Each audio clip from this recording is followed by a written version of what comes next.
Very very welcome to all साथियों। Exam fighter number 1 पे आप सभी का हार्दिक स्वागत है। झारखंड ब्रेकिंग न्यूज के बारे में बात करेंगे अभी। जी हाँ, झारखंड में कह सकते हैं कि सुप्रीम कोर्ट और हाई कोर्ट के निर्णयों ने खलबली मचा दी है।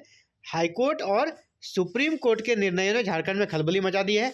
जी हाँ, जेपीएससी से जो नियुक्तियाँ होनी है, चाहे वो 11 to 13 सिविल सर्विसेज हो या जेट झारखंड लेवल टेस्ट हो या असिस्टेंट प्रोफेसर वैकेंसी हो, इन सब पर इसका निर्णय का परिणाम परिणाम लगेगा। आपका जो हाई कोर्ट का निर्णय होगा या सुप्रीम कोर्ट का जो निर्णय है, इन सभी पर उसका प्रभाव पड़ेगा। सहायक आचार्य का रिजल्ट कब आएगा, इसके बारे में बड़ी अपडेट आ गई है। जेपीएससी अध्यक्ष की नियुक्ति कब होगी, इसके बारे में बड़ी अपडेट आ गई है। तो जी हाँ, सभी स्टूडेंट्स को मैं कहना चाहूँगा, बी रेडी। आप सभी तैयार रहें, है ना। आप सभी तैयार रहें क्योंकि समय फिर आपको मिलेगा नहीं।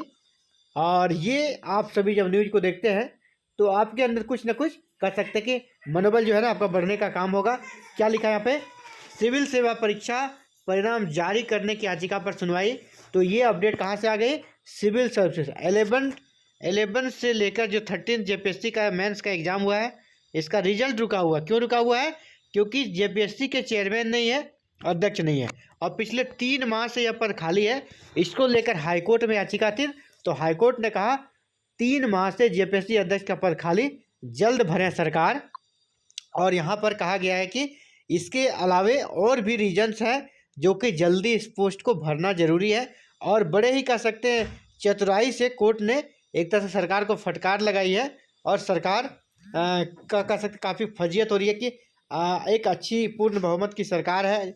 माननीय कोर्ट ने कहा कि पूर्ण बहुमत की सरकार है, आप कहते हैं कल्याणकारी सरकार का गठन करेंगे, तो फिर आप इतने बड़े पद को 3 महीने से खाली क्यों रखे हुए हैं ना। इतने बड़े पद को 3 महीने से खाली क्यों रखे हुए हैं, इससे बहुत सारी नियुक्तियाँ प्रभावित हो रही है। 11 to 13 जो एग्ज़ाम है आपका सिविल सेवा का मेंस का, इसका रिजल्ट रुका हुआ है। इसके चलते इंटरव्यू नहीं हो पा रहा है और यह फाइनल एग्ज़ाम नहीं हो पा रहा है। और इसके अलावा जो अभी रिजल्ट आना है बहुत सारे एग्ज़ाम्स का, वो नहीं हो पा रहा है। जेट का नोटिफिकेशन आया हुआ है लेकिन जेट का एग्ज़ाम नहीं हो पा रहा है। असिस्टेंट प्रोफेसर की वैकेंसी जो माननीय हाईकोर्ट ने 4 महीने में भरने का जो लक्ष्य दिया था, वो लक्ष्य भी पूरा होते नहीं दिख रहा है, क्योंकि जब चेयरमैन ही नहीं रहेगा तो वो लक्ष्य भी पूरा कैसे होगा। इन सभी मुद्दों पर कह सकते हैं कि हाईकोर्ट के द्वारा कड़ी फटकार लगाई गई सरकार को। और इसमें हाईकोर्ट के जो जस्टिस हैं डॉक्टर एस एन पाठक डॉक्टर एस एन पाठक ने क्या कहा, सुन लीजिए। अध्यक्ष के खाली पद को जल्द भरने का निर्देश दिया है। अदालत ने मौखिक रूप से कहा अध्यक्ष का पद 3 माह से रिक्त है, इस कारण कई नियुक्तियां बाधित हो रही है। कई नियुक्तियों की भर्ती प्रक्रिया भी शुरू नहीं हो पा रही है, क्योंकि अभी नेक्स्ट 14 जेपीएससी भी आने वाली है ना। और यहाँ पर किस पर कटाक्ष किया गया झारखंड एक कल्याणकारी राज्य है। विधानसभा चुनाव के बाद एक लोकप्रिय सरकार भी बन गई है ना। विधानसभा चुनाव के बाद एक लोकप्रिय सरकार भी बन गई है। एक बेहतर राज्य होने के नाते झारखंड के जेपीएससी अध्यक्ष के खाली पद को जल्द से भरे जाने की उम्मीद की जा रही है। तो जी हाँ, उम्मीद होनी चाहिए। और माननीय हाईकोर्ट ने भी कुछ गलत नहीं कहा कि नियुक्ति होनी चाहिए। इसके चलते जैसे मैंने कहा कि सिविल सेवा का रिजल्ट रुका हुआ है, अगली सिविल सेवा 14 वो लटकी हुई है। इसके अलावा जेट का नोटिफिकेशन आने के बाद भी इसका एग्जाम्स नहीं हो पा रहा है, आगे उस पर निर्णय नहीं हो पा रहा है। असिस्टेंट प्रोफेसर के खाली पदों को नियुक्त करने के लिए 4 महीने का समय दिया है माननीय हाईकोर्ट ने, उस पर भी आगे की प्रक्रिया बढ़ नहीं पा रही है, क्योंकि चेयरमैन नहीं है तो सारी चीज़ें लंबित हैं। अब बात करते हैं सहायक आचार्य नियुक्ति परिणाम पर कोर्ट का फैसला सुरक्षित हो गया है। जी हाँ, कोर्ट में जो सुनवाई चल रही थी सहायक आचार्य 26,001 पदों पर, इस पर भी सुनवाई कंप्लीट हो गया, फैसला रिजर्व रखा गया है। सहायक आचार्य नियुक्ति मामले पारा शिक्षकों के लिए नियमावली में बदलाव को चुनौती देने वाली याचिका पर सुनवाई हुई। आपको पता है ना, जब नियुक्ति प्रक्रिया चल रही है बीच में नियमावली में संशोधन नहीं हो सकता है, लेकिन सरकार ने नियमावली में संशोधन कर दिया है। क्या संशोधन कर दिया था कि पारा शिक्षकों को क्वालिफाइंग मार्क्स में छूट दे दी गई थी। और यहाँ क्या था, सभी को 30% मार्क्स लाने के बाद ही अन्य विषयों की उत्तर पुस्तिका जांच करनी थी। लेकिन नई नियमावली में जो पारा शिक्षक है उसे क्वालिफाइंग मार्क्स की बाध्यता को शिथिल कर दिया था। इसको लेकर याचिका दायर की गई थी कि नहीं, सबके साथ समान व्यवहार होना चाहिए, सबके साथ समानता का सिद्धांत लागू होना चाहिए, है ना, इक्वलिटी सबके साथ होनी चाहिए। और यहाँ पर बीच नियुक्ति के दौरान नियमावली में तो चेंज हो नहीं सकता है। इस पर लोग कह सकते हैं स्टूडेंट्स के जो स्टूडेंट यूनियन थे उन्होंने आपत्ति जताई और माननीय कह सकते हैं कि हाईकोर्ट में उन्होंने अपनी याचिका लगाई।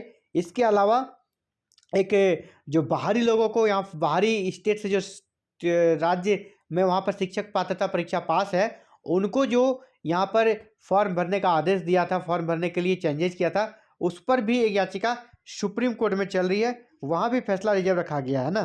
तो दो महत्वपूर्ण फैसले झारखंड सहायक आचार्य को लेकर, यहाँ पारा टीचर वाले मैटर के कारण झारखंड हाईकोर्ट में, और अन्य राज्यों के जो टेट पास अभ्यर्थी है उनको फॉर्म भरने दिया गया है, उसको लेकर मामला सुप्रीम कोर्ट में चल रही है। तो इस चल रही क्या मतलब सुनवाई खत्म हो गई है, बस रिजल्ट आना है। अब दोनों ही रिजल्ट बहुत ही महत्वपूर्ण रहेगा झारखंड में आगामी कह सकते हैं जो सहायक आचार्य की भर्ती प्रक्रिया है इसको संपन्न करने की दिशा में। तो उम्मीद यही है कि पॉजिटिव आए और स्टूडेंट्स का अहित ना हो, स्टूडेंट्स के हित में फैसला आए, चाहे सुप्रीम कोर्ट चाहे कोर्ट। और रिजल्ट की जहाँ तक बात है, अभी आपका नए साल तक जाना होगा। इस महीने रिजल्ट को नहीं प्रकाशित किया जाएगा। इस महीने जो फैसला रिजर्व रखा गया वो रिजर्व फैसला ही रहेगा। अभी फिलहाल जनवरी में नए साल में आपको खुशखबरी मिल जाएगी। जनवरी में सुप्रीम कोर्ट वाला और हाई कोर्ट वाला दोनों ही निर्णय फाइनल निर्णय आ जाएगा, तभी सारा कुछ कह सकते हैं दूध का दूध और पानी का पानी हो जाएगा। तो फिलहाल आपको वेट करना है, लेकिन चेयरमैन की नियुक्ति जहाँ तक उम्मीद है इसी महीने हो जाएगी। जेपीएससी चेयरमैन की नियुक्ति इसी महीने हो सकती है, क्योंकि पिछले वीडियो मैंने कहा था ये जनवरी फरवरी तक जाएगा, लेकिन जब हाईकोर्ट में ऐसा मामला चला गया और हाईकोर्ट ने कड़ी फटकार लगाई है तो सरकार को जल्द से जल्द नियुक्त कर लेना चाहिए। अब देखिए आगे जैसे ही होता है आपको अपडेट दी जाएगी। चलिए इस वीडियो में इतना है, जल्दी मिलते हैं एक नए अपडेट के साथ अगली वीडियो में। थैंक यू, जय हिंद, जय भारत, जोहार झारखंड।